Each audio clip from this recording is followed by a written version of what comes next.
আজকে আপনাদের কাছে গন্ধরাজ কাতলার রেসিপি নিয়ে চলে এলাম। একটু বড় সাইজের কাতলা মাছ দিয়েই রান্নাটা করলে ভালো হয়। প্রথমে কাতলা মাছগুলো এই গন্ধরাজ লেবুর রস ও নুন দিয়ে ম্যারিনেট করে নিতে হবে। লেবুর গায়ের যে সবুজ অংশটা এভাবে গ্রেট করে দিতে পারেন, এতে লেবুর স্মেলটা একটু বেশি পাওয়া যায়। মাছগুলোকে ম্যারিনেট করে প্রায় 20 থেকে 30 মিনিট রেখে দিতে হবে।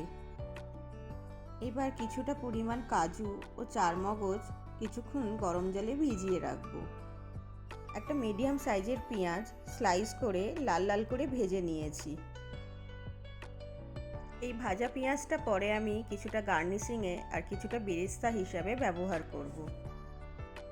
এই সম্পূর্ণ রেসিপিটা আমি সাদা তেলেই করব, আপনারা চাইলে সর্ষের তেলেও করতে পারেন। এবার কড়াতে সাদা তেল দিয়ে আমি মাছগুলোকে একে একে ভেজে নেব।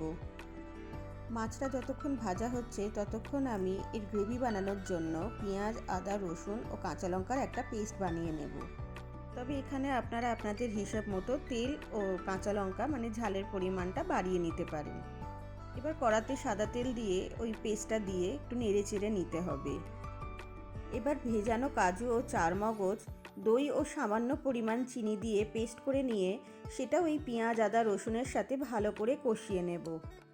দই দেওয়া রান্নাতে আমি একটু সামান্য পরিমাণ চিনি ব্যবহার করি, তাহলে কি হয় টক মিষ্টির ব্যালেন্সটা ঠিক থাকে। স্বাদ মতো লবণ দিয়ে নেড়ে চেড়ে নিয়ে পরিমাণ মতো জল দিয়ে দিলাম।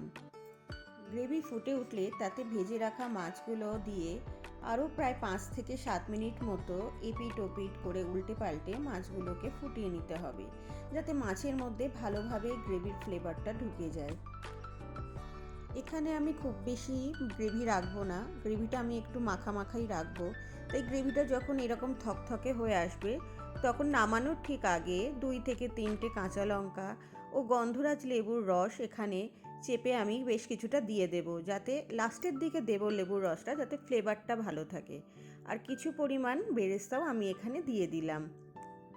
আপনারা চাইলে এখানে লেবু পাতাও ব্যবহার করতে পারেন, তাতেও কিন্তু বেশ ভালো আরও ফ্লেভারটা আসবে।